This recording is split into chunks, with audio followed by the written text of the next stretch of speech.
Parental separation and divorce are common features of contemporary society.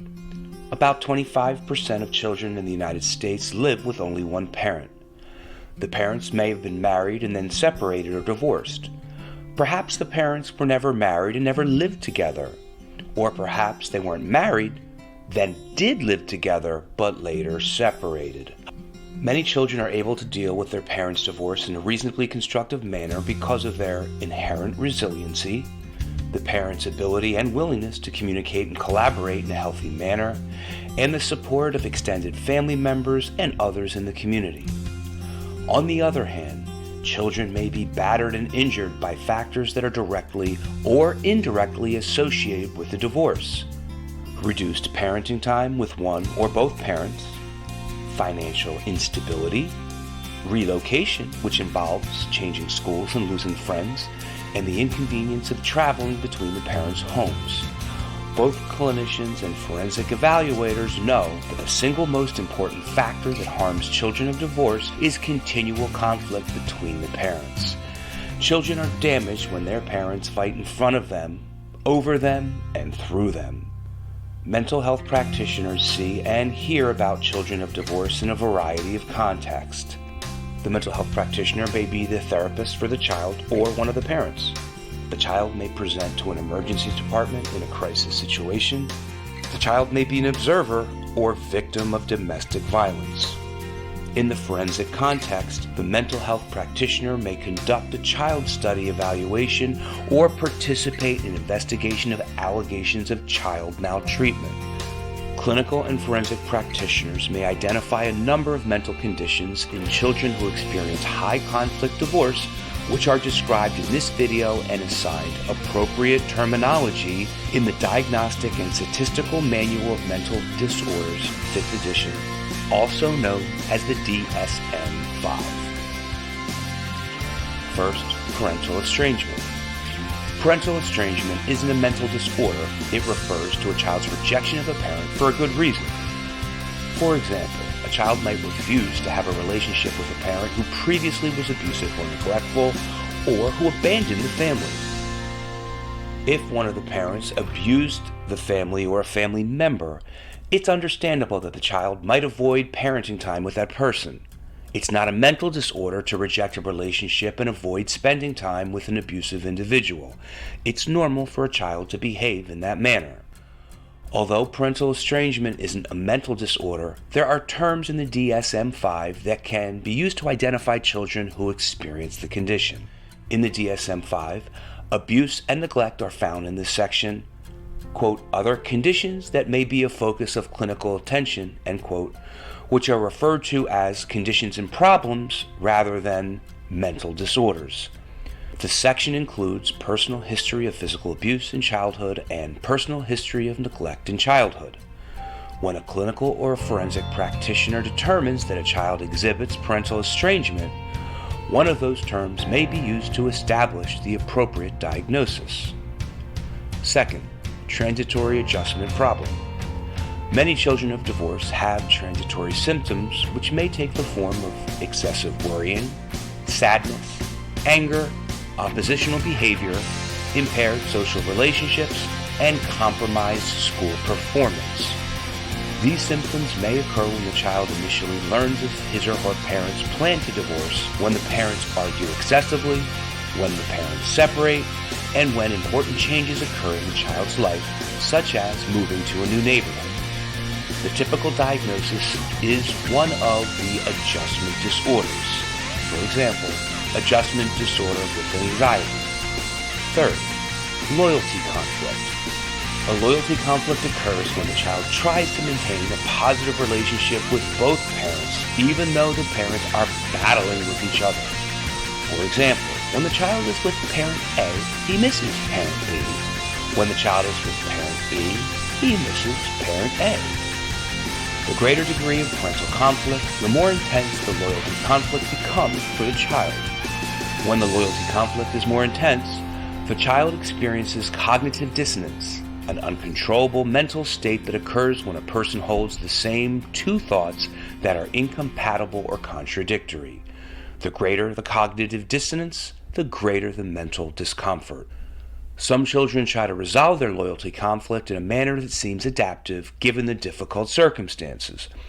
For example, some children are able to stand up to their parents and say, "Leave me out of it." But when the parents start arguing, the child goes to another room or tries to play outside.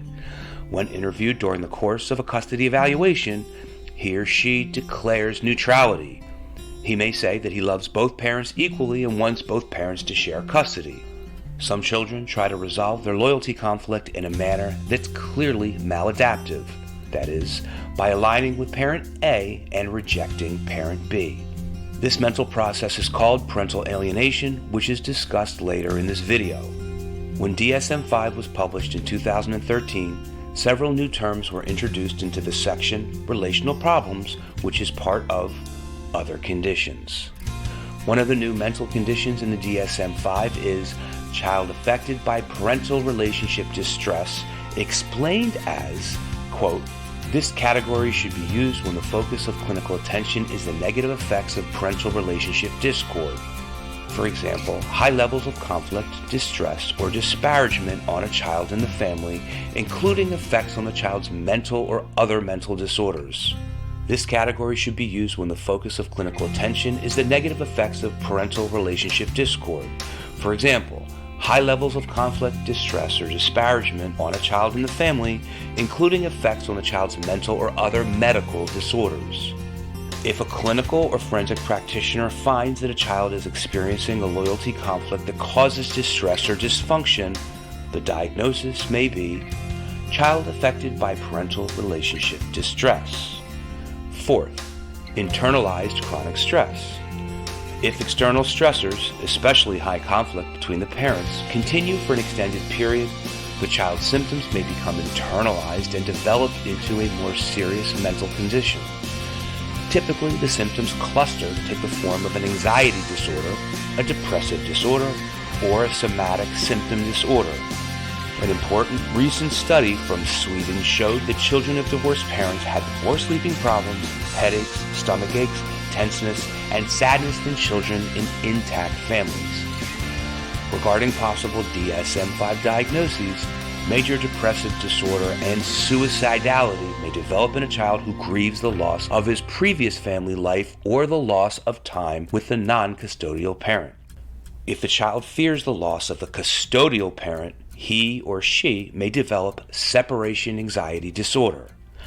Also, the child who repeatedly witnessed parental conflict during the switching hour, when the child transitions from one household to another, he or she may experience physical symptoms before, during, and after the transition. In that case, the diagnosis may be somatic symptom disorder. A serious consequence of high conflict divorce is parental alienation, which is a mental condition where a child closely allies with parent A and refuses to have a relationship with parent B without a good reason. Parental alienation may be considered a maladaptive outcome of an intense loyalty conflict.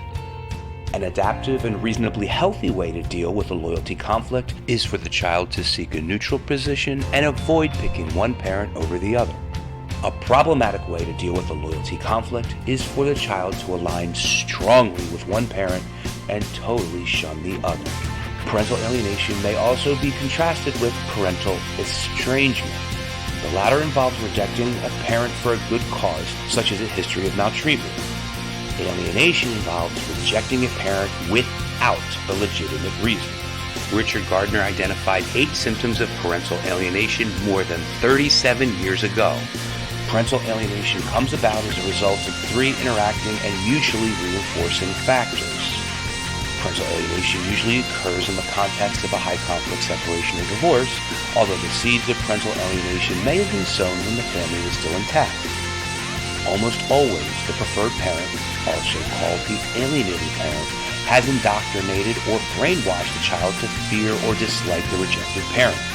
Although clearly influenced by the alienated parent, the child adopts and internalizes the campaign to criticize, insult, and denigrate the alienated parent.